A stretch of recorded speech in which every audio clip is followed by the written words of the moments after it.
All right, we are live on YouTube right now. Let me get Right some now. music cooking, and we'll get this party started. Right now.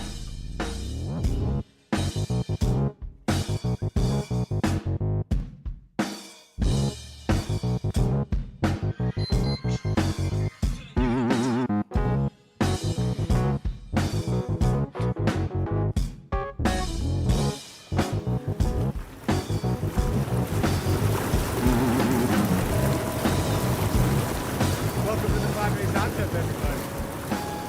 Greg Elston, Chris Reed, Raphie Cantor. We are live on YouTube tonight, recording on Monday, May 20th, after a Padres day-night doubleheader in Atlanta, in which they pulled Game 1 out of the fire just in time before getting shut out by Chris Sale in the nightcap, and thus delivering 3 out of 4 from Truist Park once again. Padres for the fifth straight season winning the season series over Atlanta in Atlanta when they've played Atlanta. I guess they didn't play there in the COVID season, but it wasn't real and doesn't count. Gentlemen, good evening to you with 4 games and a huge series win. We got a lot to discuss tonight. Indeed, we do. If Raphie would stop drinking on the job, you know, we always have something to talk Drinking on the about, job. whether it be what happened to them against the Rockies or what they went and done to the Braves. So, like a fresh, warm shower, the Padres have lightened our muscles and eased a little bit of the tension that we had coming into the series, and now we get to see what they can do in Cincinnati. Yeah. I had my final fantasy baseball match of the week came down to the wire last night, and I decided to start Bryce Elder against the Padres because I know what the Padres normally do against terrible pitching, and so I just want to tell everyone you're welcome. Last night was on me, but yeah, I mean, listen, how can you not be happy with 3 out of 4 coming out of Atlanta? Um, After we won the morning game today, it's kind of like, I don't know if you guys have ever been at the blackjack table and you're playing with house money Mm-hmm. and you're like, okay, I'm going to quit once I lose. And you hit that 3 in a row. And then if you hit the fourth, you're like, maybe I'm God.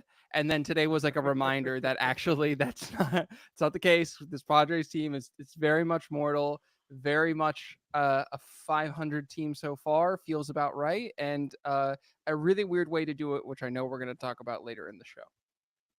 Well, I mean, here we are. We are at the 50 game mark for the San Diego Padres.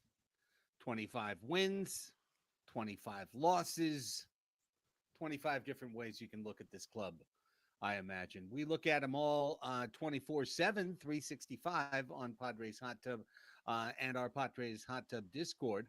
Just a quick reminder at the top of the show. Of course, this is a free show and available to everybody. And we are thankful to anyone who's here live. We're thankful to everybody who's watching this on replay as well. Hello from the past into the future. However, we have a big community that keeps working behind the scenes all the time at patreon.com/Padres Hot Tub, patreon.com/Padres Hot Tub. So if you enjoy the show, check it out. Go to that website, find out the different tiers we have and the different benefits that we provide. And if you like the show and you want to support it, I think you'll find that you'll get pretty good value for your dollar. Okay, with that said, let's get to the big wheel. Keeps on turning day by day. Don't know where I'll be tomorrow, Craig. Earth spins on its axis. One man struggles while another relaxes. Ah, It's a line from a Massive Attack uh, song from 1994, and it applies to this Padres team. I have to daily try and think of different ways to analyze this team as a fervent fan slash nerd of the Padres. I'm always trying to think of a way to make the Padres a game better, make the Padres 2 games better. And it may be at the end of the year that we count them all up and we get 81 on each side of the ledger.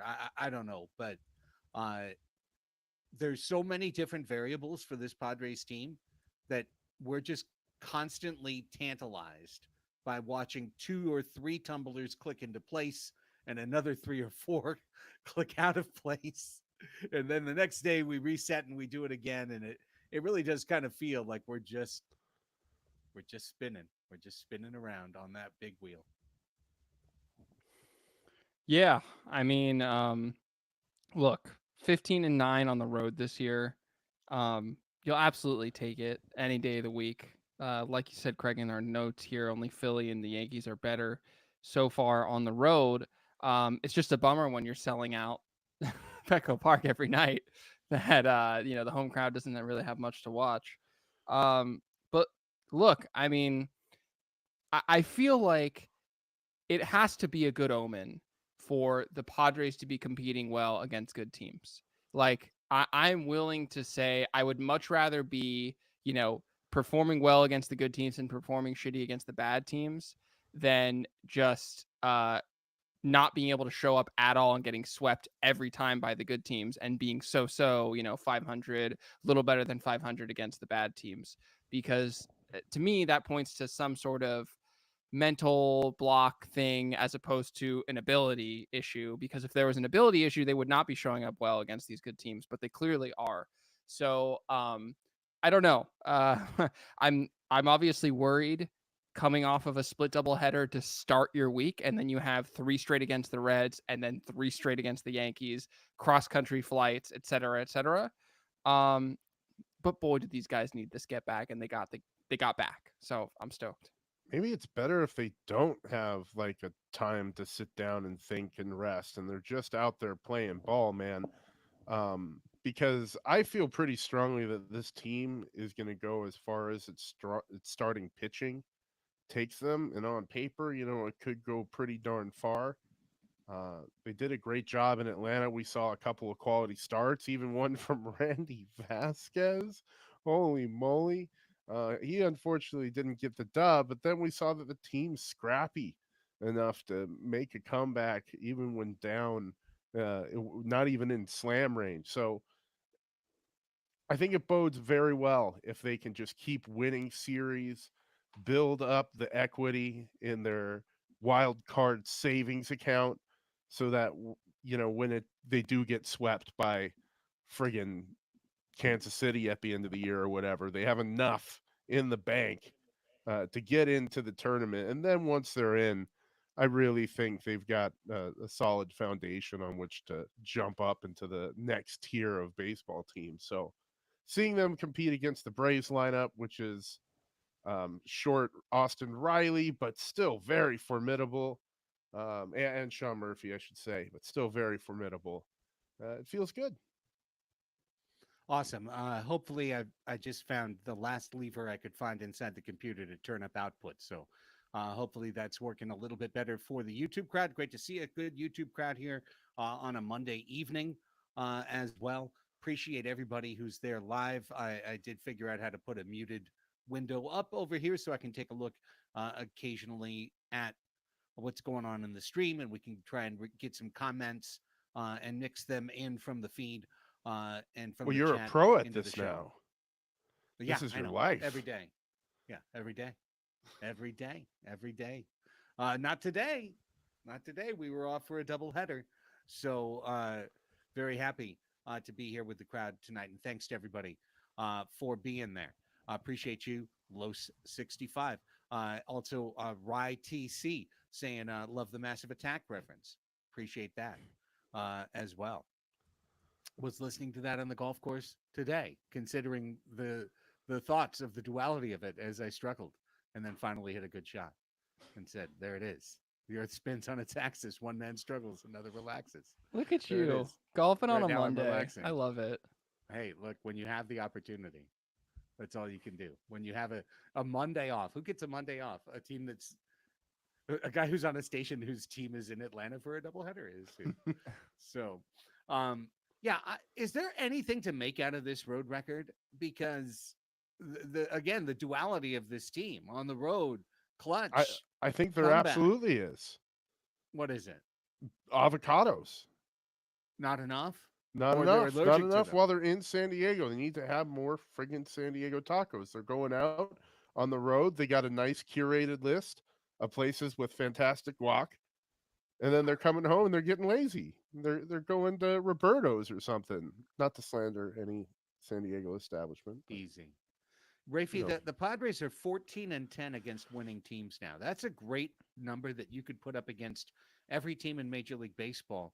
They're also 7-13 against fourth and fifth place teams this year. They're 5-2-1 in their last 8 series. That's great. The 2 times they lost every game in the series. The other time that they tied, it was against Colorado, and they blew a 5-run lead in the eighth. So, uh, this team is baffling, but I Hmm.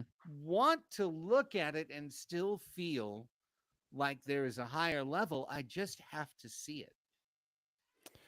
Yeah, and I suppose it's good news for us that we have two series upcoming against two very good teams. The Reds have been struggling a little bit as of late, but I definitely think that they'll be in the mix come the end of the season. And the Yankees have absolutely been thriving, and Juan Soto has absolutely been thriving on the Yankees.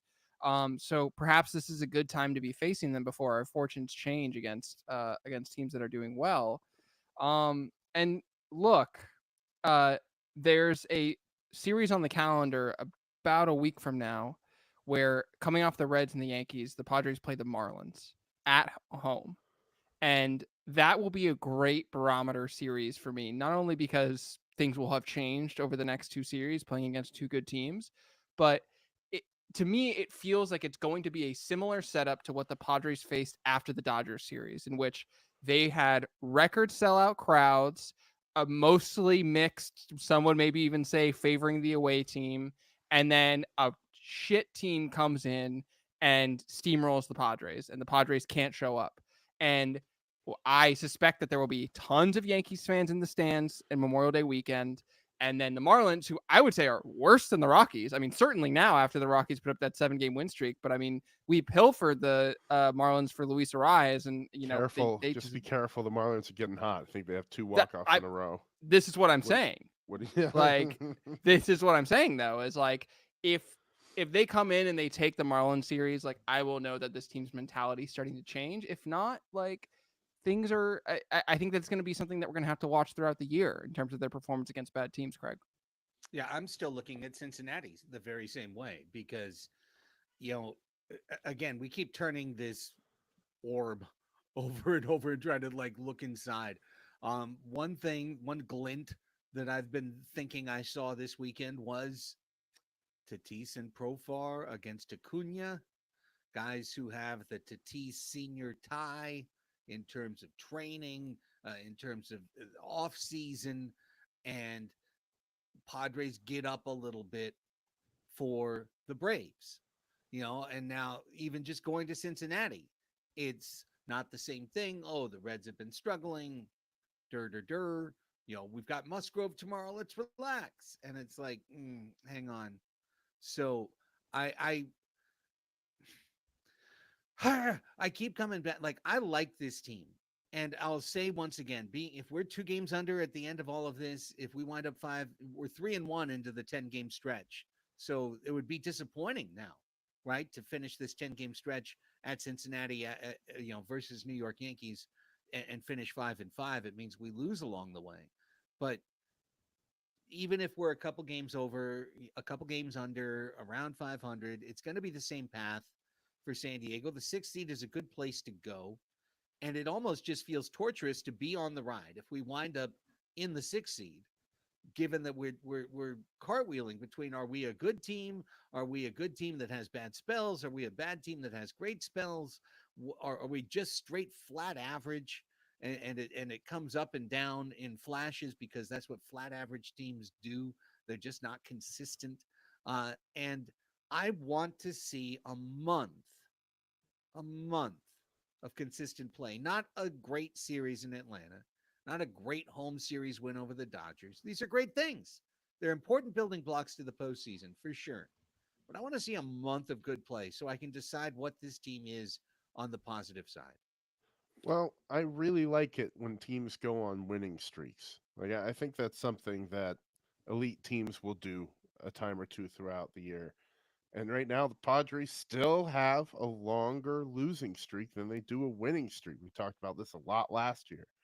So I do think that they're built to have a 5 or a 6 gamer in their belt a couple times this year. I think this rotation can get through a turn and a half without losing a game.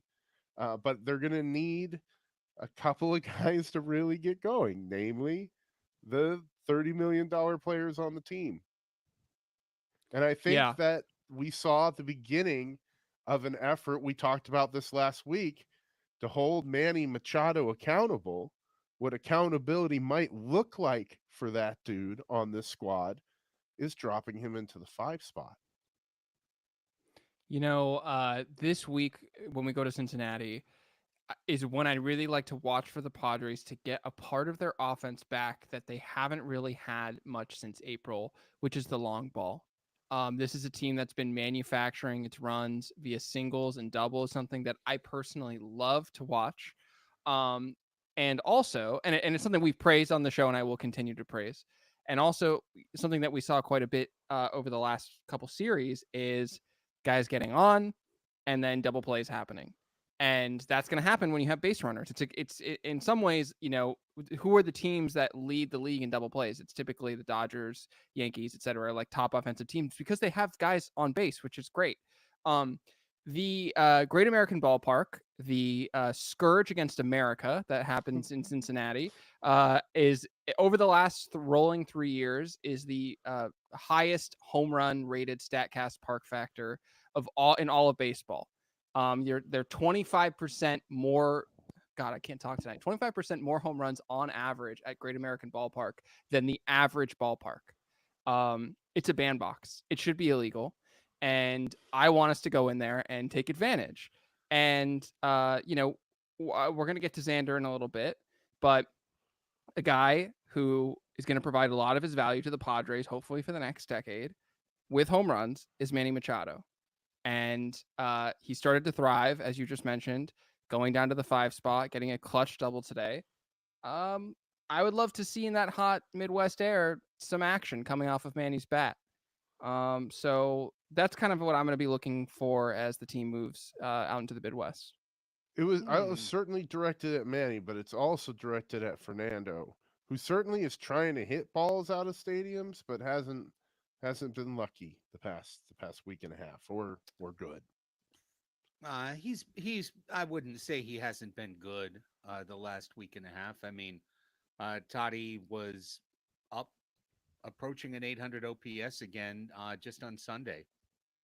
And if he took it down a notch playing both sides of a doubleheader today, that's part of it. He was right there I in the didn't middle see of him that take rally it down today. a notch with that catch. That was pretty fucking amazing. I'm telling you, like he I'm fine with the direction Tatis is going. The last thing before I want to get into some of these individual games is I was kind of happy with the direction Xander Bogaerts was going for the first time all year. So was he. After Sunday's game, he said, "I'm finally starting to feel okay at the plate."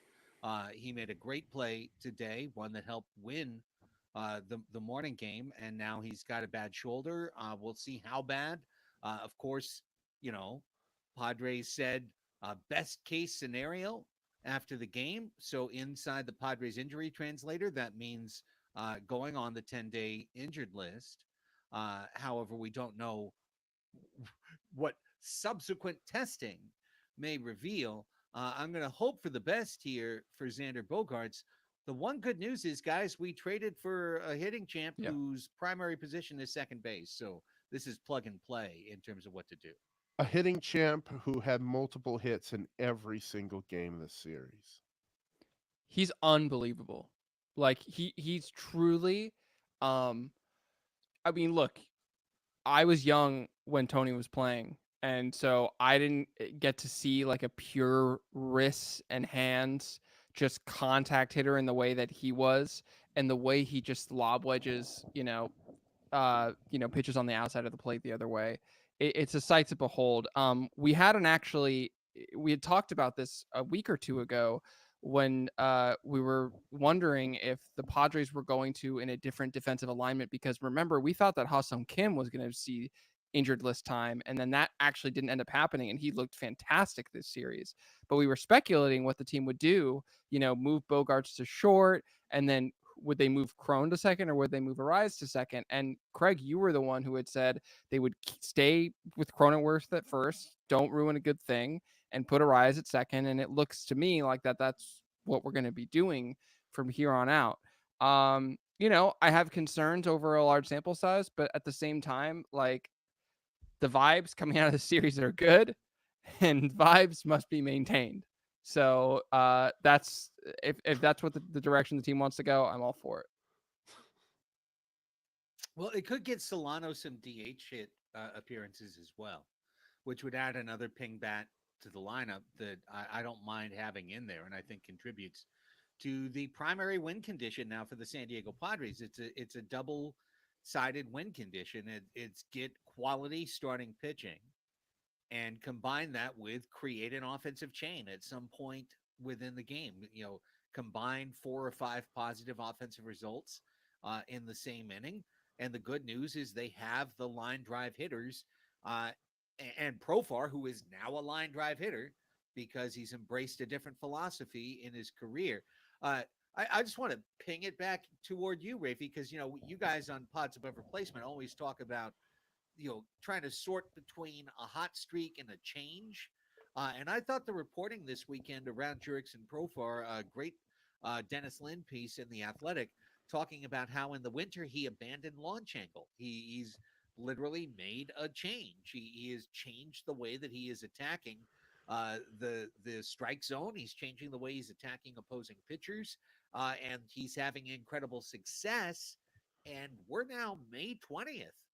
This guy's got a on base percentage that Jason Giambi would be happy to have at the prime of his career, or by the way, Juan Soto. So I feel like it's exciting to think that. I mean, I don't know that he'll finish at these exact numbers, but that it's not as much a hot streak as it is he's actually changed his approach. Well, I can tell you one way in which he has. Now, when before Jurickson left for the Rockies last season, do you remember what the stereotypical Profar comes to the plate? What does he do more often than almost any other hitter? Foul off balls. Work a long count. Those are true, but also he was an infield pop-up guy. Oh, he would pop it up down the middle. Yeah, pop it up down the middle. Right. Yeah. In 2021, Jurickson had a 12.4% pop-up rate, which is basically unheard of. And this year, that number is now below league average at 6.7%. And his line drive percentage is at an absolute career high at 30.4%. MLB average is somewhere around 24.8%. And line drives are by far and away, the most productive profile of hits. I can see why he'd abandon launch angle if he was keeping it at 90. Yeah, exactly. No kidding. Yeah, the angles were getting a little obtuse on those fly balls. Needed to make it a little more acute. The thing I was looking for in the data just now, because it feels to me, it's one of those eyeball test things, that Jurickson has also been hitting the ball the other way more. And I was curious about that. He's actually not. He's actually below what his his average has been for his career. But yeah, to me, it's that line drive percentage. It's about 4 or 5 points higher than it's ever been in his career, and it's little changes like that really go a long way. So I keep waiting for the Profar fall off, and it's not happening, and I'm like, oh fuck, maybe it's never coming. I hope not. And if so, it's time to sign him to a 2-year extension with a 1-year player option, and get that taken care of. And No, lock when's him in he below 41? Market. When is he 41? 9 more years? Are we obligated to sign him until he's 41? It's the San Diego way. Well, he's 31 right now. Okay, Yeah. so 10 years. More years. There it goes. No, just the length of Tatis's contract. What do you say to 10 years, $33 million, Jurickson? Why is there a giant thumbs down floating above your head right there, Raphie? What just happened? Is that? I don't know. Oh, I didn't see that. I are you on an Are iMac? emojis now coming out of your head? Are you on a Mac Pro? On one of I those am on a fancy Mac Mac Pro. computers? They Yeah. do some automatic stuff now that I've heard other podcasts. When you say a word, the ghost of Steve Jobs pops a little confetti cannon or whatever he's got in there. I was deeply Okay. confused. It was like a thought balloon behind you, and it was like thumbs down. I'm like, I I can bet see you if I do Raphie's it now, it'll thoughts. happen again. There you go. Yeah. Just did it Oh my again. god. Question for you, Craig, because I know we want to get into more of the individual games, but is Jurickson Profar not Troy O'Leary in some way? Okay. Well, he's already in the stage of Boston's paid for Troy O'Leary. So like we're already at that age. It's honestly not a true question for May 20th. Right. Yeah. I mean, the season will play out one way or another, and the decision will become clearer. But Jurickson Profar, I think you just have to admit he's having an incredible season, has been the best single agent signing in Major League Baseball for 2024, the most bang for the buck. He's going to win the value added championship, Yeah. at least right now. And he's not just a mascota. He's not just the team's vibe merchant. He has made a change that has unlocked something that has been sought after by major league teams since the very early 2010s, which is to maximize Jurickson Profar's very high potential as a major league baseball player. So, Our boy already he's has 2 F4. It's crazy. right. I mean, He's hitting 337. Jurickson 176 Profar. What was the WRC joke plus. about Profar? Was that he hits 237. He's hitting 337, and it's May 20th. It's crazy. Right. And he's lining balls inside the first base bag, and then he's drowning it past another infielder. Like he's just doing incredible work. I'm so impressed with what Jurickson Profar has been able to put together so far this season for the San Diego Padres. He deserves all the credit. He really does. He deserves to be discussed in this way. He and Jake Cronenworth, like he's these are two players who you could have looked at all off season and been very skeptical as to how the Padres could possibly rely on these two guys to get anywhere in 2024. And as point of fact, without the performance of those two guys through the first 50 games of the season, they'd be significantly worse than 25-25. Absolute fact. Yeah. Yeah. We should probably get to talking about some of these games. Yeah, I mean, absolutely. What are we, half an hour into this thing? Fair enough.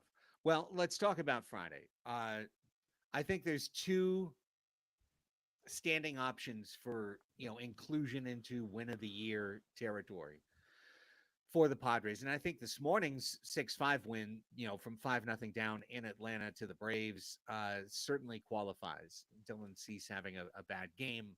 Bullpen, Logan Gillespie out of nowhere, 2 shutout innings. But Friday had my most I was the most impressed by this managerial move. I was trying to think back to the last time I was this impressed by a Padres managerial move. I'm having a hard time, to be honest with you. And that was that decision at 3-1 with the top of the Braves lineup coming up in the 8th inning to put Robert Suarez in and to say, damn the torpedoes. Suarez is going to face the best hitters in this lineup. And then we're going to deal with the 9th when we get to the 9th, and we're going to see what the situation was. And as it turned out, it was Jeremiah Estrada, and Estrada was terrific, just like he was terrific today pitching in the 8th. But the fact that Mike Schilt, given that it was that game, Friday, game 1, it was the game after the sweep at home at the hands of the Rockies, to come back and to be able to make that decision in that moment that was my favorite Mike Schilt moment. Period. Yeah, absolutely. Looking at Robert Suarez games so far this season, um, was this was the first time he pitched in the eighth inning, right? We've seen him in some non-save situations, but this was the first time in the eighth. Is that correct?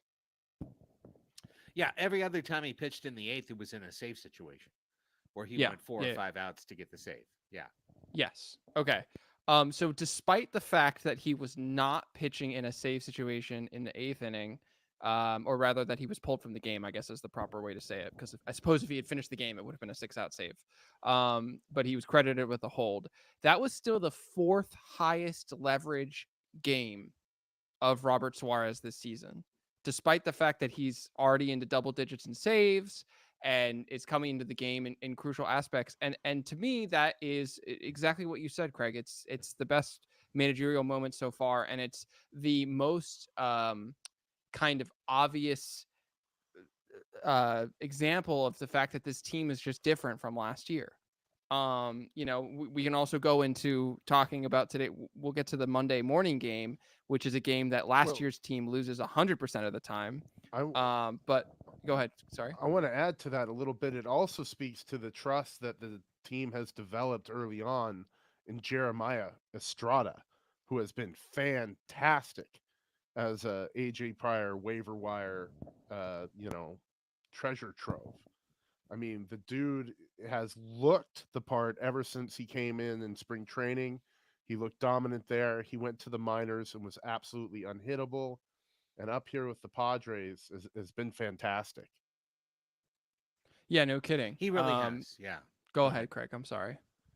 Well, no, I mean, I completely agree. I'm just very the most exciting part of that to me, no, it's a twin. I can't separate. It's two twin babies. I love them both. Suarez in the eighth, where he's committed to not getting the save, especially when he went 5 batters. I To get feel through like that if he inning. would have gotten out of that inning with a dozen pitches, they might have let him keep going. But he was at 20 or 21. Right. So that meant you had to call somebody, and they called Estrada. And we've been calling on Schilt to call on Estrada in bigger and bigger situations. The moment at Wrigley Field was the biggest one he had faced. And here he did, he came in and it was all on his shoulders. And it wasn't Wandy, it wasn't somebody else. And he was just ass kicking great. And then he came back and did the same thing today. So I really truly feel like the Padres have. I'm knocking on wood, gang, when I say it. You better. I feel like they got something really good here with Jeremiah Estrada, and they have the potential to have just replaced Robert Suarez with another Suarez, but his name is Estrada. Can I ask you guys a question? Mm. Out of all pitchers in baseball, according to Stuff Plus, who do you think has the best fastball in baseball? Have we talked? Have we said the name in the last 60 seconds? I just want to hint because I have another guy. We have said the name in the last 60 seconds. It's Jeremiah Estrada. Jeremiah Estrada. Okay. Jeremiah Estrada, because he has, he has more rise on that fastball than basically anyone in baseball.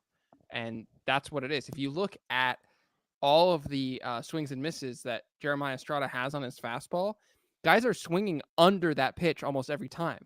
Even though they know that it is coming in and it's going to have that like quote unquote rise effect on it, it's still so much better than other fastballs that they've seen that it's like it almost breaks their brain in some weird way.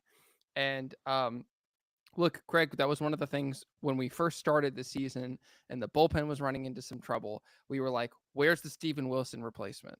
And I think at the very least, Estrada's floor is as a Steven Wilson replacement. I would be very comfortable with him coming in any 6th, 7th inning situation.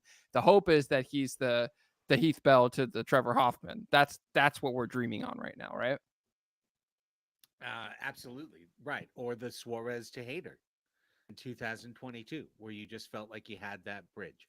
Pick your favorite bridge for the Padres. There's been so many good ones, Aki to Linebrink to Hoffman was a good one for many years. Or yeah, Luke Gregerson right? to Heath Bell was good.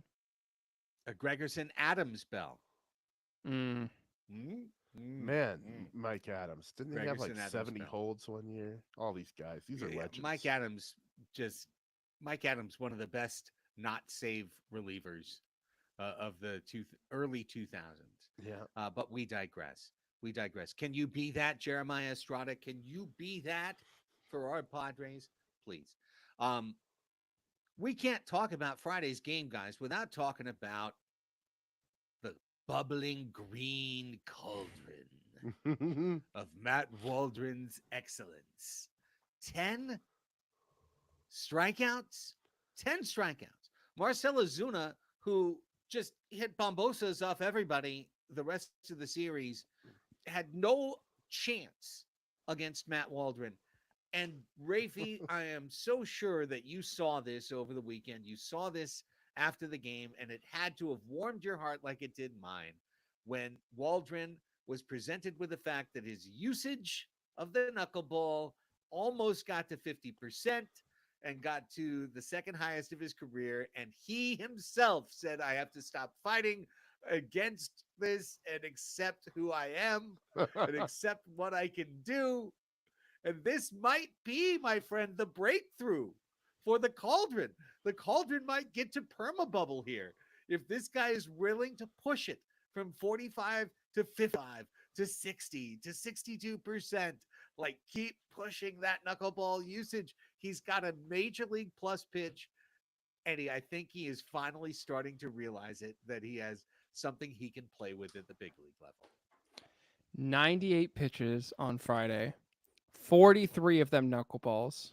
Like we're getting so close. Also, this is what I thought was just, I'm just looking at his pitcher visualization on Statcast as I'm reading this. Out of those 98 pitches, only 43 pitches were in the strike zone, and he got 10 strikeouts. That is how mystifying that pitch is. And he had a little bit of giddy up in his fastball. He maxed out at 92.8. I saw 93 show up on the radar gun. I was like, oh shit. Okay, here we go. And he used it much more sparingly. Again, he only threw 22 four-seam fastballs in that game. And I'm just hopeful that we see more. I'm ready. I'm absolutely ready for this. He's gonna go out in Cincinnati. That's gonna be a really interesting park to see him pitch in. It'll be humid. I suspect the ball will be moving a lot, and also it's a small park, so he's not going to be shielded by playing in a cavernous Petco Park, on those fly balls. Those fly balls will get out if he gives them up. So I'm really, really, really intrigued to see what happens with Matt Waldron. But I mean, it's just exciting. It's like you never know what's going to happen. He made the recent World Series champions, the perennial NL East title contenders, look foolish.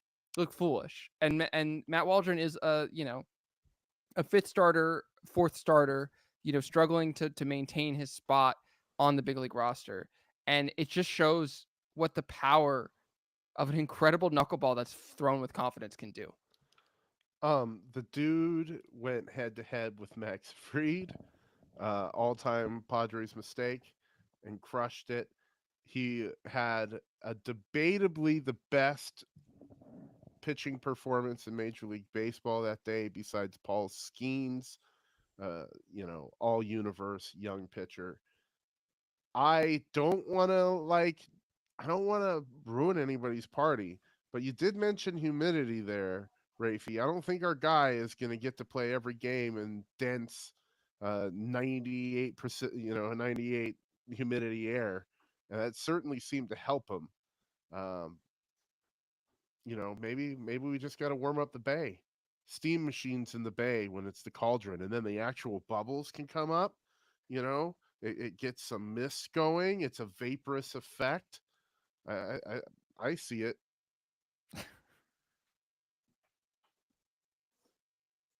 Guys,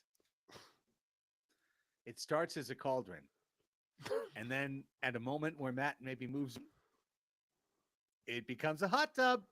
Mission accomplished. All right, I like our middle compromise there. Yeah. It's Raphie's like a when cauldron.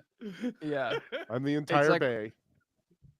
it's like when the McDonald's kitchen goes from breakfast and they flip it over to lunch and dinner. You know what I mean? Like it's the cauldron, and then for one night a week, and then it turns over to the hot tub. It's the cauldron. It's the cauldron. It was never the cauldron. Yeah, exactly. What are you talking about? This cauldron.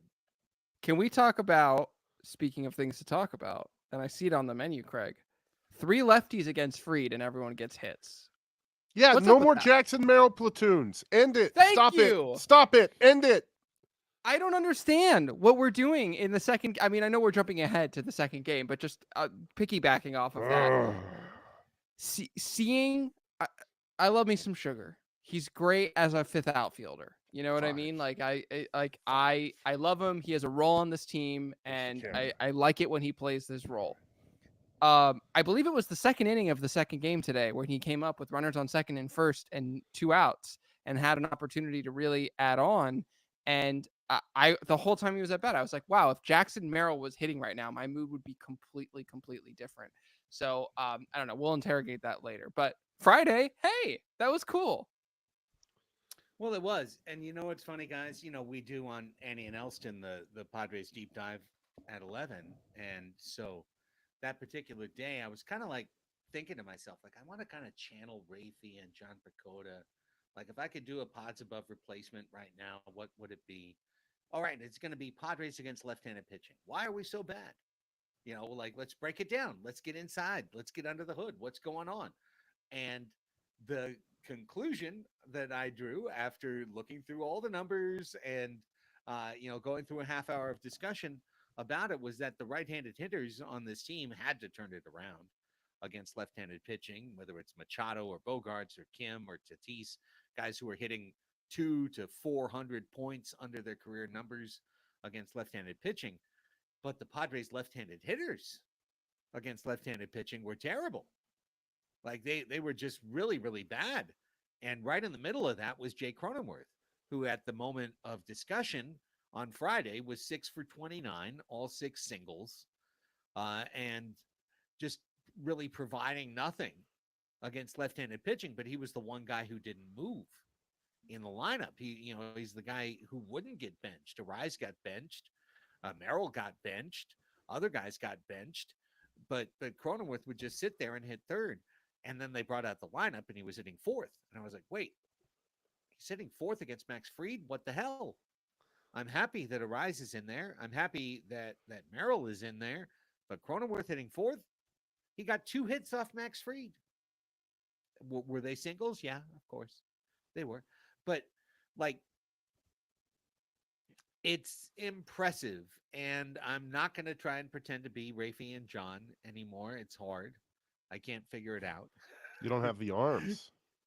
Yeah, right. I don't have the tank tops. I don't have the tan No, the lines. actual I don't have arms, the guns, the chiseled Yeah, That's what he's saying. biceps, exactly. I was getting there. The musculature, yes. curves I don't have that either.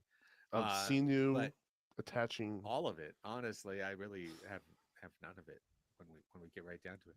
I need a cigarette. I was impressed. I was impressed. Yeah, I was impressed. And I really would. And I think we saw this today. Arise started today, but Merrill didn't. It's time for just Merrill to start every day, period. Yeah. I mean, you said Cronenworth got, but they're singles. But Max Fried so far has been, I think, like top 5 in terms of generating soft contact in Major League Baseball. I mean, he was it's great. By far, and especially after Spencer Strider went down, he was by far and away the Braves' kind of strongest pitcher, maybe after Reynaldo Lopez, who we saw absolutely tear it up today. Yeah, no, I mean, I don't really have any other notes on what we were just saying. There's the lineup where Kim bats 9th, and there's the lineup where Kim bats 7th.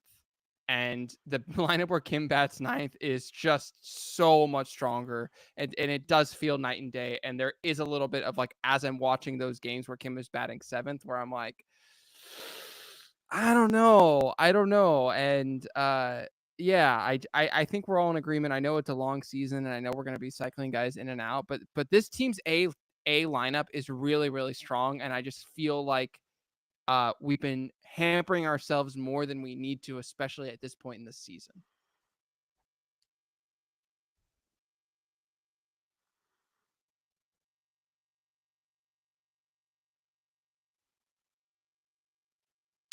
Craig, I cannot hear you. Same. Ah, sorry, my fault. I'm like, is that just me? Yeah, it wasn't. No, I kept no. tilting my head over as far as I could. It's No, like no, it's, no. It wasn't you. It was me. Just like every relationship, it's not you. It was me. Uh, but no. Very very exciting to see that this team is heading toward a more set lineup in that sense. And I wouldn't read too much into Merrill not starting today in game 2 of the doubleheader. First off, Chris Sale is a son of a bitch. yeah. So all left-handers not named to rise, and I guess Cronenworth went over today against Chris Sale. Like all left-handers should sit against Chris Sale. We just let 2 of them start, and Arise got a hit because he's Luis Arise. Nonetheless, Friday, great win, clutch win, one of my favorite wins of the year. Sunday, dominant win. And we're going to get to Manny in a second, but let's start with you, Darvish, because he's now at 25 innings scoreless streak. He's come off the injured list and not allowed to run in 4 starts.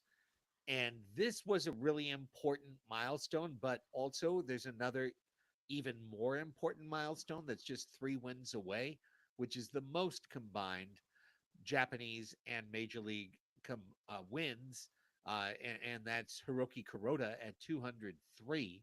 Darvish got to 200 on Sunday. I think this augurs well for you, Darvish, and the Padres for the next few weeks because this is a huge part of Yu's career. This is one of the biggest milestones of his career, and he is in number 1 ace form right now in pursuit of this. Yeah, Buster Olney talked about him being fully aware of the record and having his sights completely trained on it. And dialed in Yu Darvish is a monster. We've seen it in the playoffs. We've seen it at other times. 208 ERA on the season, 9 strikeouts in that game. Just completely eviscerated Bryce Elder, who, kind of wants to be a crafty guy with not overpowering stuff. And the lineup got to him immediately, and the Braves lineup wasn't doing anything with it. Morhone comes in, pitches a clean inning, and then, had plenty of room for Stephen Kolek to do his thing. It was such a gift to the Padres coming into that Monday doubleheader. Um, I'm stoked we get to watch Yu Darvish for the rest of his career. And I've already heard the talk a little bit. He belongs, assuming he gets 4 more Yu Darvish seasons, he's going to have to belong in the Hall of Fame. I know they don't typically combine the stats, but that's a mistake they've made in the past with Negro League players, and they should treat Yu Darvish with the respect he's going to deserve, just like they will Ichiro Suzuki. And hopefully we have another Padre going into the Hall of Fame with that on, because performances like he gave yesterday that's the caliber they are. I think for you to get to that milestone, for the reason that you said, Chris, that they don't combine stats, and I'm always going to take a cynical position on the Baseball Writers of America. You should. But I think we're going to have to see a real reinvention to extend his career in the way that he will need in order to pick up another 20 or so WAR at least. Mhm. That being said, uh if there's anyone that's capable of doing it, I do think it's you, Darvish. He's got another 6 years left on that deal. I suppose that that will take him to the end of his career, unless he's some sort of mutant. And he is got to be the craftiest pitcher in the last, I don't know, 10, 15 years we've seen in baseball. In terms of he throws 11, 12, 13 pitches. He's able to completely morph in a given start and pull from that arsenal in any way that he wants. And as he ages and as he loses a little bit of that velocity, like he's still going to be able to spin that ball and get some swings and misses on breaking stuff in the way that we've been able to see finesse pitchers do it for years in baseball. So, yeah, it's funny. I've taken it so for granted that Darvish is a part of the Padres. I know this is only his fourth season on the team, but he just feels like such a click in the organization. He feels like such a click in San Diego. Like it seems like he really, really likes it here. And I'm gonna try not to take Darvish for granted because he looks just absolutely fantastic, and I'm so happy he's on our team. Absolutely. If there's a guy who takes care of himself physically, who is curious mentally, who is disciplined professionally to get to age 42 and be able to still be a successful big league pitcher, Dish is a safe bet. You know, Scherzer, Verlander, those are guys who have been bet on to that age and they've paid back their teams largely. And I think Yu's got years of value remaining. I think Manny Machado has years of value remaining as well. He's obviously off to the worst start of his career. He was certainly going into Atlanta. Mike Schilt put him fifth in the lineup, which is a concession for a guy who is the man in the Padres clubhouse, Manny Machado, who's on year one of a 10-year extension. To bat him fifth in mid May is something. He has responded. He had a good weekend. And I thought he, Sunday in particular, had an incredible defensive game. There was a sequence where he made an all out diving play to his right that turned a sure double into a single. And then the very next play started a 5-4-3 around the horn double play. Uh, so he literally saved the inning in that moment for Darvish. It could have been completely different. And to see him still not lifting the ball, obviously, still lacking the power that Raphie was hoping for, coming up this week at Great American Ballpark. But his exit velo has been better. He's been barreling the ball better, and he had the key hit today, the go-ahead two-run double to win Game 1 of that doubleheader. Just like Xander, I think there are signs, good signs, that Manny Machado is coming around. With the defense, Craig, we got so spoiled by Manny that whenever there's somebody else over there, be it competent or not all that much, we feel it. We feel it big time. And when Manny's there, you just don't have to worry about it. There might be a booted ball here and there throughout the course of the season, but you just don't notice that third base is an incredibly hard position to field and vulnerable to big innings if players are able to attack it. And when Manny's there, they don't get to. Yeah. You mentioned he's not lifting the ball. In 2022, that near MVP campaign that got Manny his big contract. He had a launch angle of 16 degrees on average. That was a career high. This year it's all the way down to 9.5 degrees, which is not just his lowest, but it's by far and away his lowest number so far in his career. That being said, his sweet spot percentage is basically right in line with his career. So it's not like he's missing it in terms of bat to ball. He's just there's some mechanical change that has been made that he'll have to tweak back.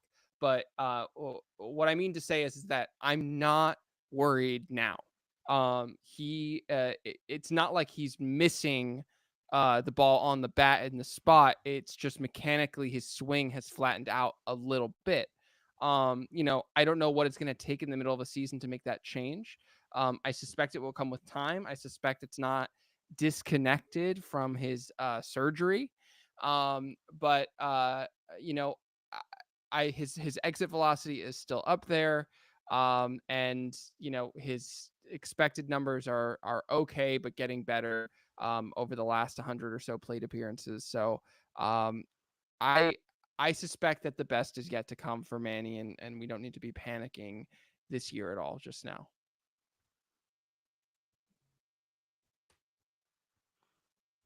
Well said, buddy. Craig has frozen up on his end of things. So, do you have anything else to add on Sunday before we get into Monday's action? Um, I'm just looking down at the menu. Obviously, uh, Profar was doing well, 3 hits and a walk. We talked about that over the course of the show earlier. Highlighting how good Profar's been doing. Ha-Seong Kim, you want to hit that or should I?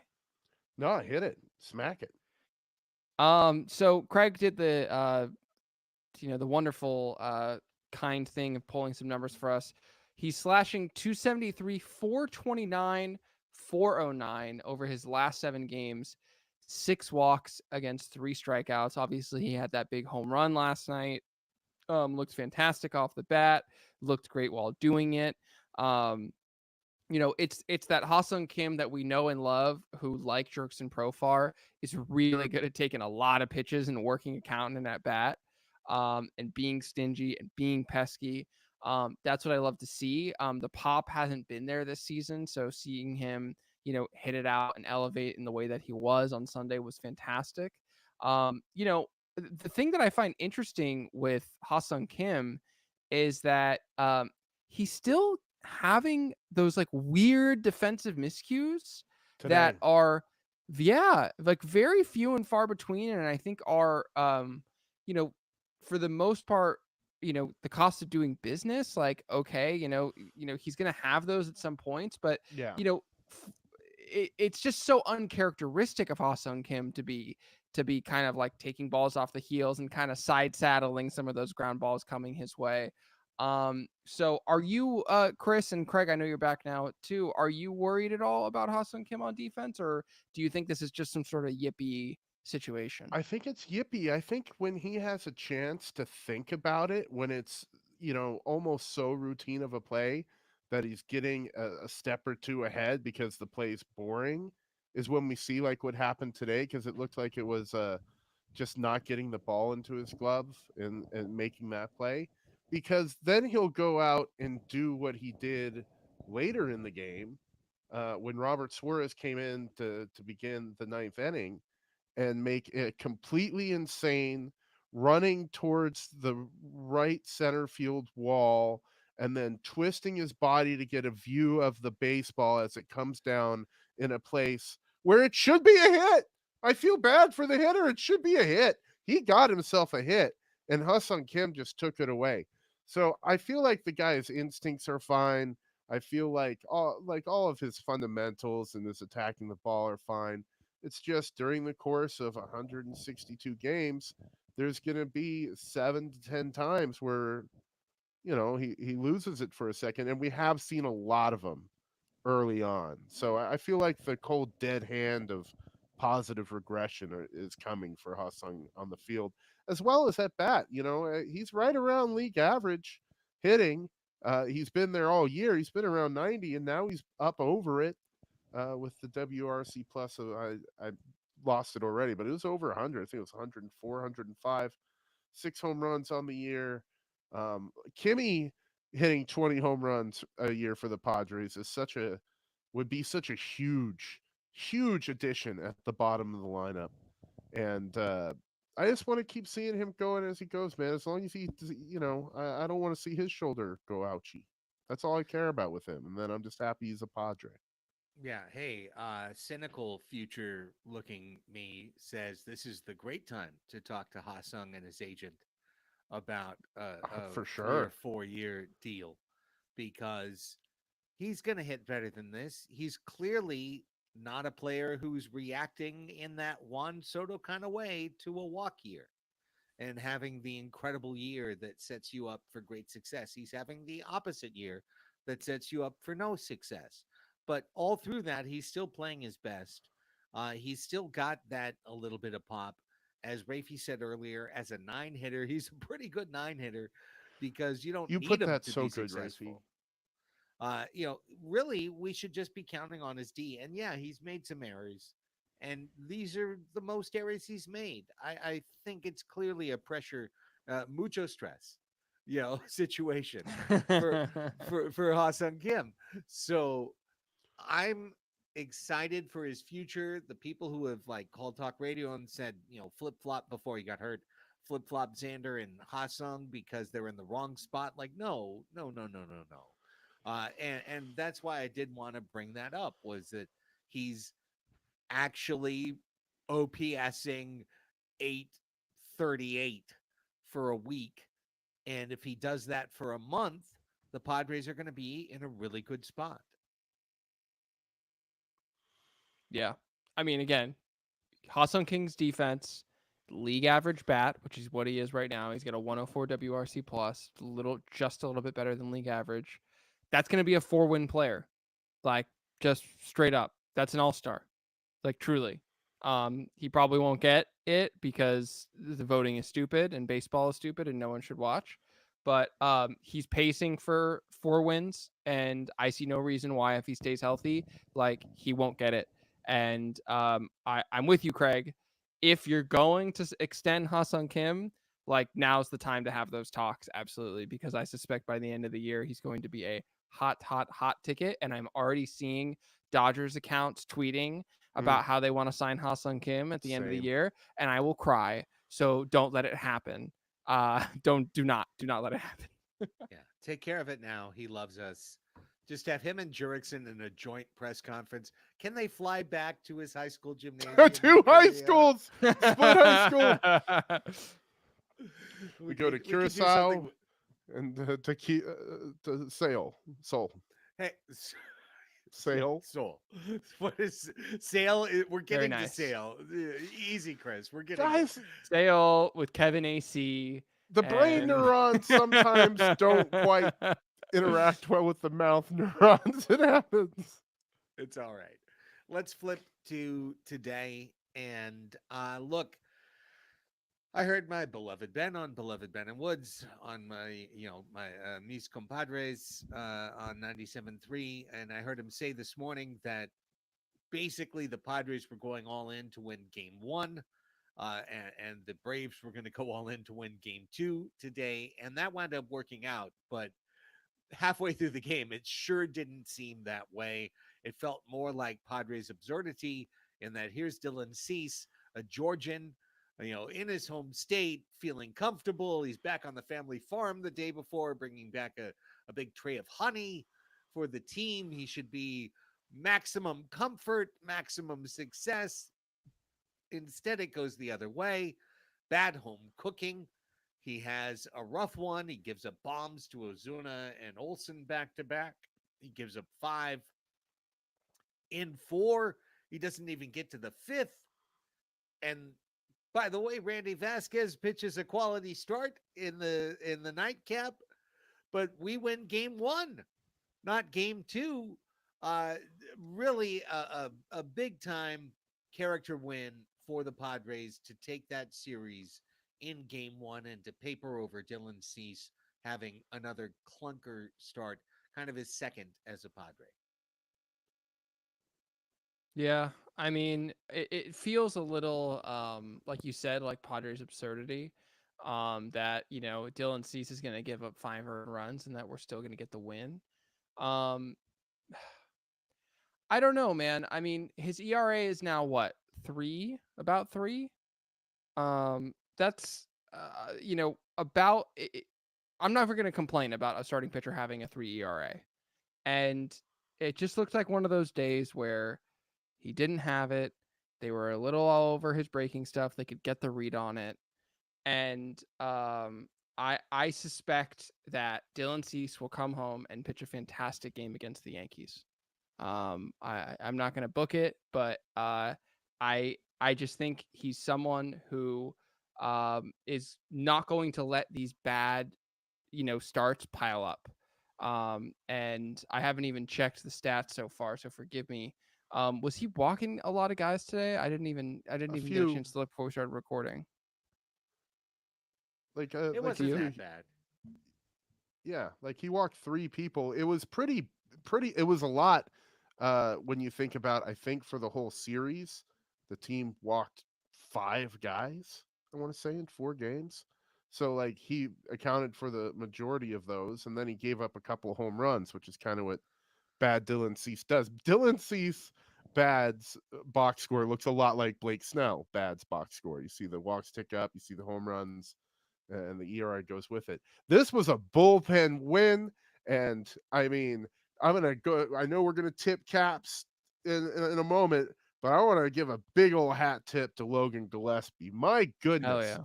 this dude has come up twice for just spot duty, knowing it was going to be spot duty, and he has been a gamer. Still rocking goose eggs on his ERA.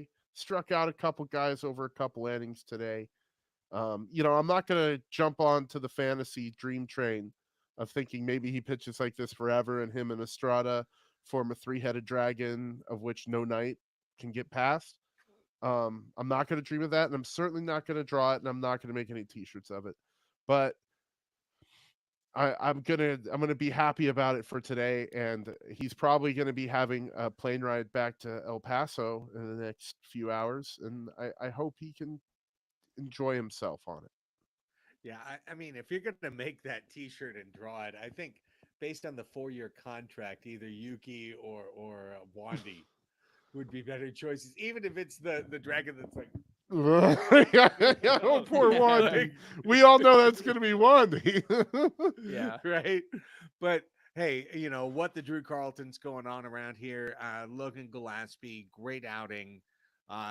Padres don't win the game without his effort. Period. End of sentence. Jackson Merrill gets another productive out RBI. Jackson Merrill continues to come up with kind of within the comebacks. I always feel like he's the guy who gets the ground out that makes it 8-1, before the big hits come along the way. But I was so impressed all weekend by the way the kid handled the bat, handled the position, just handled himself overall. Merrill is continuing to show that he is going to be a long-term big league regular. He has to be like the poster boy for the modern Fangraphs prospect in that they got him right. He hits the ball.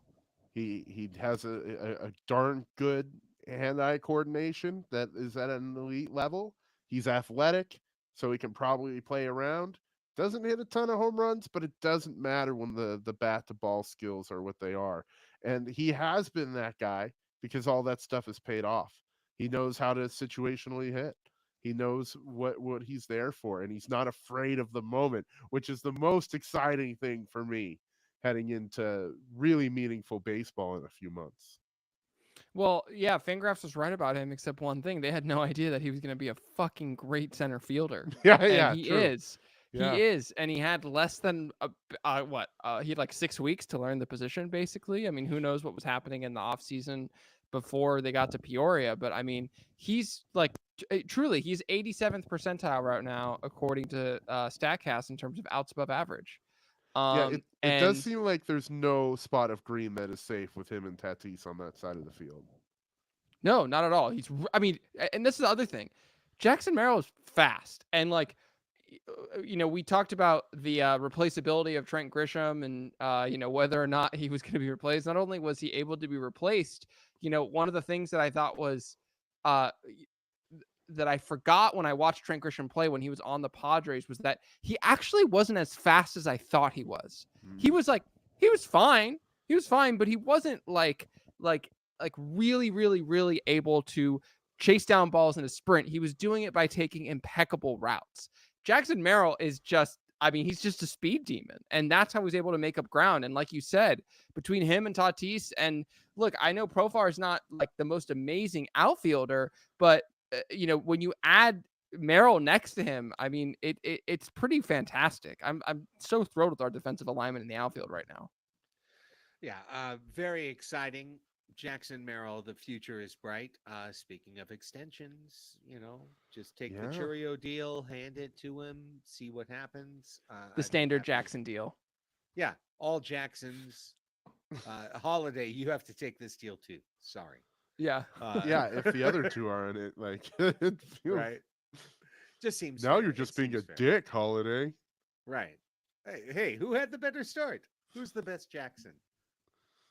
Merrill Barrels so far. Uh, Look, we talked about Cronenworth. Cronenworth had a big series. Cronenworth had a huge hit in game one. Machado came through. Machado had that moment, the same moment Monday that he double played. And instead of double playing, this time he came up with a double. And just like he did against Nick Martinez, instead of a double play, he had a double. So there's nothing you do. I think the thing you do is put him fifth, and they did that, and Machado's responding, and soon he'll be fourth, and eventually he'll be third in some configurations, and that's fine.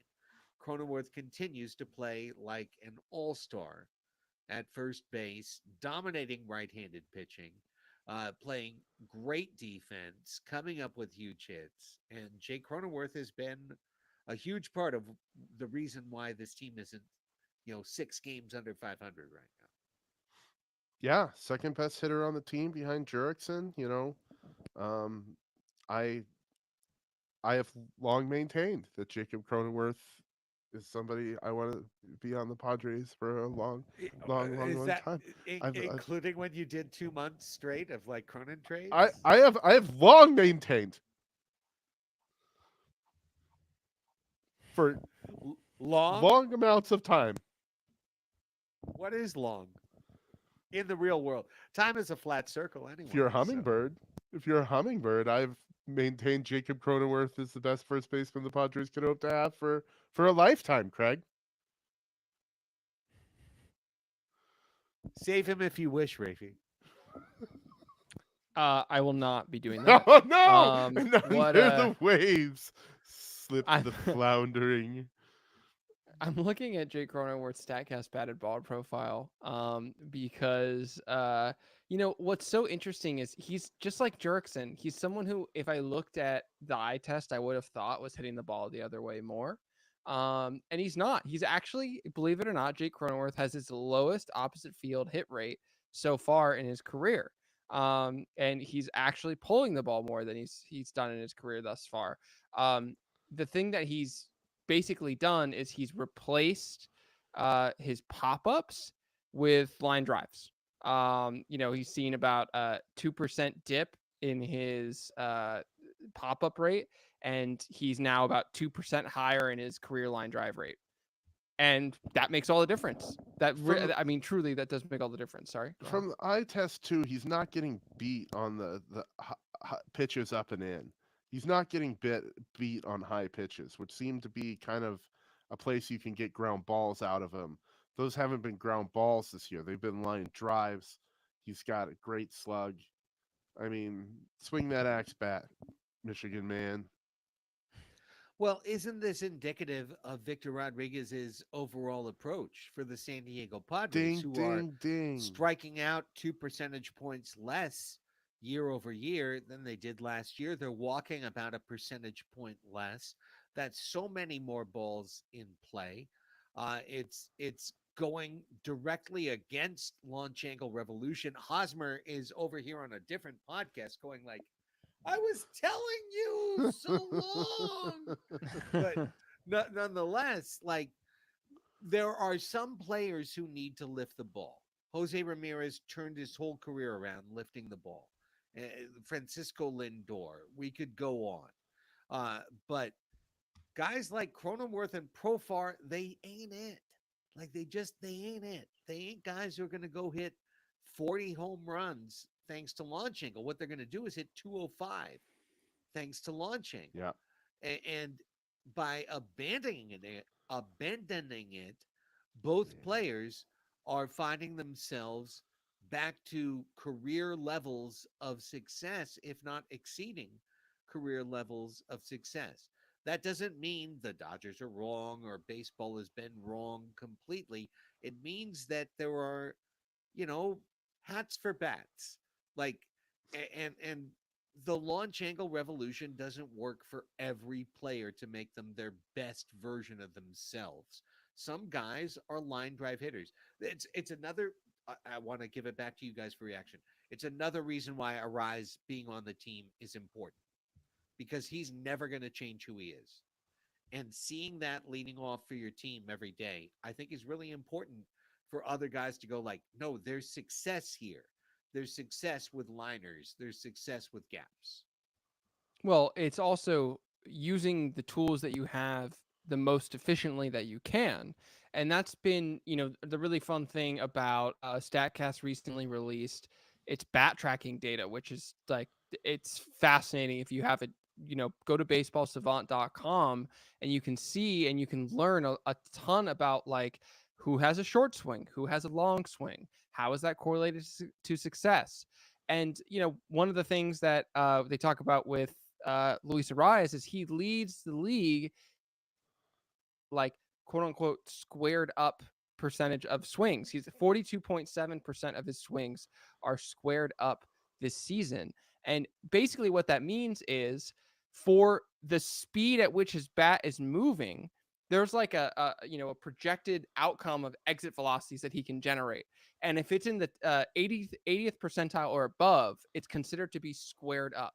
So in almost half of the hits that the balls put in play that Luis Arias has, like he's squaring them up. He's doing the most with his bat, even though he has one of the lowest swing speeds in baseball. It's not about how fast you're swinging. Sorry, go ahead, Chris. No, I wanted to ask a question, Raphie. Is Yeah. his stroke one of the shorter ones? I missed it. Oh, sorry. You're I muted, missed Craig. what It's You the hit your single button. shortest swing. It's not just It short, is. it's the shortest. It is. See, that makes a lot of sense because they talked about his swing speed being so slow, but they didn't bring that up. He seems to get the bat there fast, if that makes sense. Even Yeah. if the speed itself is slow, it's there so quick. He's waited so long. The pitch has traveled so far until he's moving that I didn't understood how that was possible, and that makes a lot of sense. Yeah. He has a 5.9-foot swing length, which, as Craig said, is the lowest in Major League Baseball. And you know what his fast swing rate this year, which is the percentage of swings that's 75 miles an hour or greater? 0.0%. It's him and Nick Ahmed as the only two guys who have a 0.0% fast swing rate. But one of them is a drastically different player than the other. And it's because, like I said, listen, it's not the size of the swing, it's how you use it. Okay. And that's what Yeah. Luis Arias is telling us every time he's at the plate. Nick Ahmed also does not have a home run this year, so that would make sense. Think about that. It's coming. It's coming for Luis Arias. It's on. It's on the way. Cincinnati, baby. It's right there. I'm excited for the moment when it arrives. Let's clean up the series. Obviously, Estrada came back in the 8th today. Suarez in the 9th. So maybe we've got our new 8th inning guy in Jeremiah Estrada, and it's what we've asked for, and it's what we've got, and I'm excited. I don't think there's any more we have to say. We've been asking for this on this podcast for weeks, and it's here, and I'm excited. The nightcap. Look, the Braves are a good team. They had to win eventually. Chris Sale is having an incredible all-star season. He's throwing his fastball hard. He's throwing his slider slower. He's created a gap, a mileage gap between those pitches that's made him dominant once again. What a trade by Alex Anthopoulos to capture Sale and to make him a part of their team once again. And he was dominant. And listen, our B lineup, which does include right-handed hitters like Kyle Higashioka and Jose Azocar, that you can put in against a lefty, it doesn't make them good. And one thing that we've seen through the first 50 games of this season is that when you combo Azocar Higashioka at the bottom of the lineup, you've got a pretty good chance of not scoring a lot of runs. And it doesn't matter if it's a lefty or a righty out there. Those guys aren't big league hitters. I'm dreaming of the summer where Higashioka hits 9 homers because that would match what he did last year Yeah. with 10 home runs. That would be fucking exciting right now because he's at one hitting, one dot nothing pretty much for the Padres. So I think more than anything, it's just a reminder that the team has improved their depth. There's no question about it. But when we start 2, 3 irregulars at once, it's not a recipe for a win. No, no, it isn't. And, credit to Higgy for being a lifelong Yankee, being that system since being drafted, coming over here, suiting up the gear. The team asks him to catch Matt Waldron. It's freaking hard. Like, I don't want to get anything personal against the guy. I admire everything he's done, but he's not cutting it right now. We're talking about a 425 OPS, a 150 batting average. It's been rough for him, and his playing time hasn't been much lower than his career average. So you can't really look for that as being a reason why. I hate to bang the drum one more time, but I will just say that Brett Sullivan exists. He's doing great in AAA, and you know there are starting to get some roster redundancies. We'll see with Xander's injury, of course, that could change everything. Yeah. I mean, is Brett Sullivan going to come up and hit it at El Paso levels?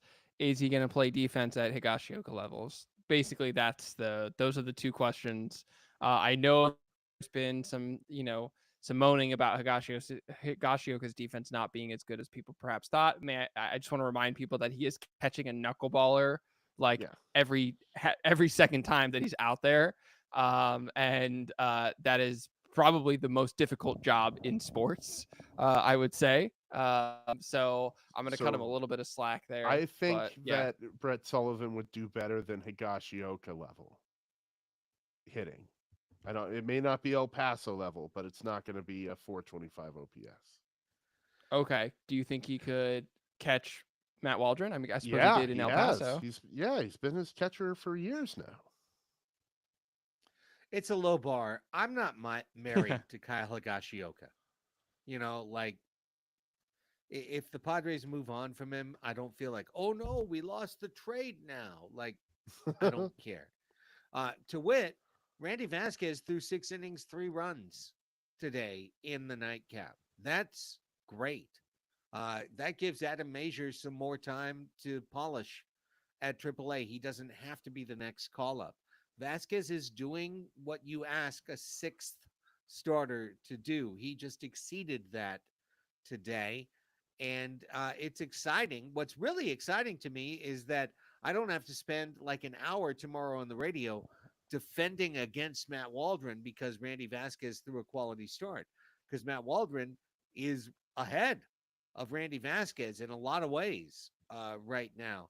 But Vasquez showing himself to be serviceable is huge for this team come the summer. 100%. And it bodes really well for the trade if the dude can come out and give innings like he did today. It wasn't pretty. I mean, he gave up 10 hits. Um, and but that to me points to the dude being steady and not susceptible to caving in a tough situation, knowing this might be his last start in the big league. So it's great to have an asset like him ready to come up. The Padres didn't have that a couple times in playoff collapses. We saw Jake Arrieta get innings as a Padre, and just having Randy Vasquez there means we won't see that again. Yeah. We've got Randy Vasquez. I'll also remind people that Adam Mazur got called up to AAA, and he looked great in his first AAA start. And I'm trying to find out when he's going to pitch again. He last pitched on May 19th, which was yesterday, and he did take the loss. Got banged up a little bit. He was playing at Las Vegas, which is at elevation. So I'm going to give him a few starts there at the Pacific Coast League to settle down. But I would not be surprised if Adam Mazur is forcing the Padres' hand and getting his way onto the team this year, especially come later, and perhaps this can transition to wrapping things up in the Cincinnati series. But we got Joe Musgrove coming back tomorrow, and we're hoping all systems go. But who's to know with Joe?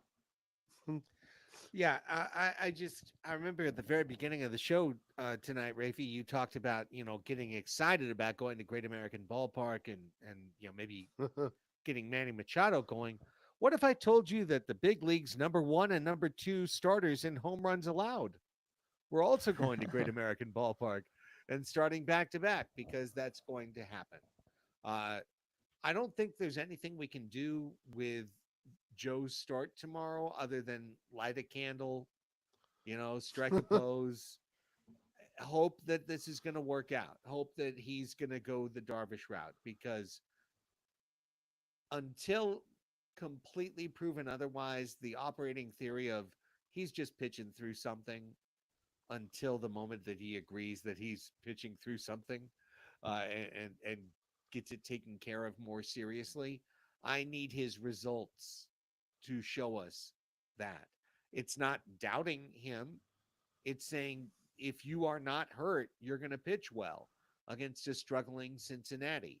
You're not going to give up 3 homers in 4 innings or 3 homers in 3 innings to a struggling Cincinnati. So I need to see that. Michael King, who the fuck are you? Like, you're history's worst fantasy starter. Let me tell you, as an owner of you, you suck as a fantasy pitcher because every time I want to start you, you're terrible. And every time I sit you, you throw 7 shutout innings with 11 strikeouts. And then I start you and you're terrible again. So, Craig, have you told him that you start him on your fantasy team? Maybe that will fucking help. I mean, if he was on the no, I won't tell him that. No, you already made that mistake with Adam Eaton Right. 20 years ago. Yeah, I've decided against telling brainy pitchers, which clearly Michael King is a brainy pitcher, that I'm starting him on my fantasy team. Yeah, like these are our 2 guys. So honestly, I want the Padres to show me something the next 3 days in Cincinnati. I don't want to just accept the inevitable got the getaway game 1 and 2, out of Great American Ballpark. Well, we got that Thursday morning getaway game, and thank goodness. And look, in the end, we got 4 out of 7 on the road trip, and that's not bad. Like, can you go in there and beat up on Cincinnati? Can you go out there and show us a level? I'm asking for a month of baseball. I'm tired of falling in love with every series win for the San Diego Padres. I'm sick and tired of it. I really am. I'll never get tired of it. Okay, you won 3 out of 4 in Atlanta. What are you going to do in Cincinnati? What are you going to do for me lately? Like, let's keep it going. I'm tired. I am. I get you, Chris, but like, I can't keep going high, low for 6 months of this to get to 81 and 81. I need to see a real level, and I need to see it for more than a series and more than 2 series. I need to see it going for a month. And when it goes that way, I'm going to be thrilled because you know what it'll mean? It'll mean the Padres are on great shape to get to the playoffs.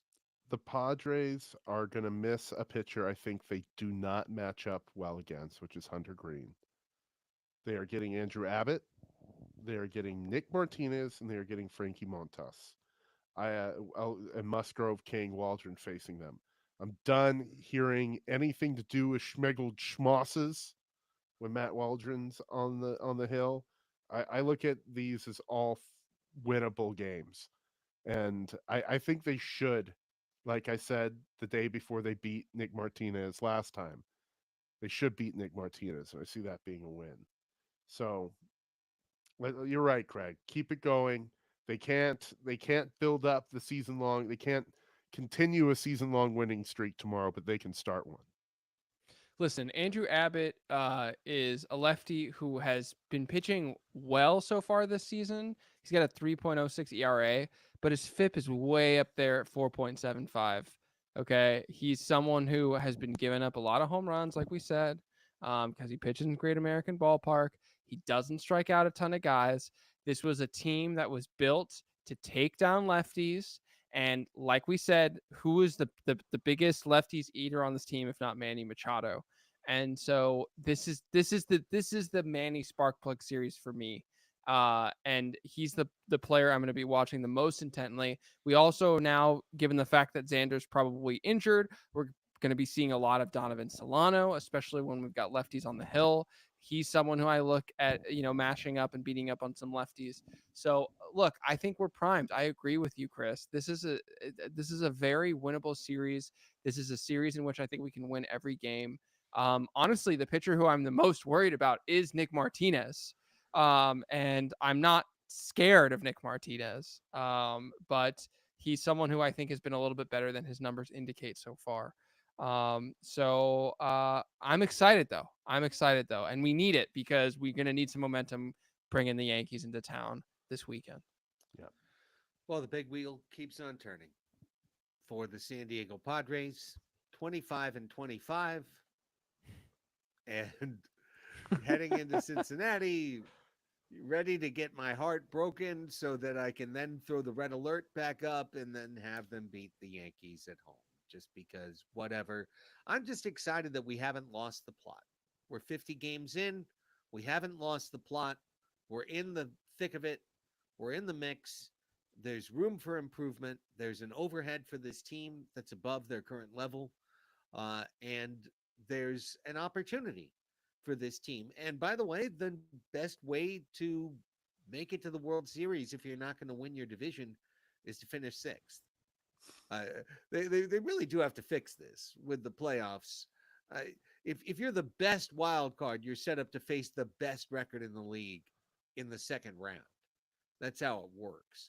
If you're the second best wild card, you're also set up to face the best record in the league in the second round. But if you're the last wild card, you get to face the worst division opponent and then the next best record in the second round. So it's beautiful. It's beautiful if you can finish sixth. And the Padres are tracking for that. And if this is the ride we're on, I'm just going to, I don't know, embrace recreational drug use or just. There it is, kids. Or stop paying as close attention. Baseball's stupid. No one should watch. Just You listen don't to have to pay taxes either. That's right. a made up thing. Also, you can shoplift. What? Totally cool in California. Thanks, Obama. Yeah. It's the 94th minute of this podcast. Things are getting weird. At least it took Blood that sugar's long to getting go low. off the rails. Yeah. There's 112 games left of this. So if this is just going to be alternating hot and cold all the way, I'm just going to develop a tolerance at some point. That's what's going to happen. Yeah, you got to build up that mental strength. If the Padres go on a cold streak, we know who to call. We know who invoked it. Don't say that. Wait, I didn't cast a spell. Did I cast? No spells were cast. I'm an expert. Okay. All right. Padres hot tub. I just want to make sure I had to cast the anti-spell cast spell. Sorry to have to bring, Craig. Solid jinx. Sorry to have to bring my wizard work more directly. Try to keep that off of camera as much as possible. But we can't have what you said happen. So had to work on that real quick. Patreon.com/Padres Hot Tub if you'd like to support our endeavor. This is an independent show. It is not beholden to anybody. It is entirely funded by its listeners. So if you'd like to help us, patreon.com/Padres Hot Tub. We give a whole lot back. That is for sure. And until our next show, which will be live on our Padres Hot Tub Discord stage, our group therapy podcast after Thursday's game in Cincinnati, for Chris Reed and Raphie Cantor, I'm Craig Elston saying thank you so much. However and whenever you listen to this show, we thank you for being there, and go Padres.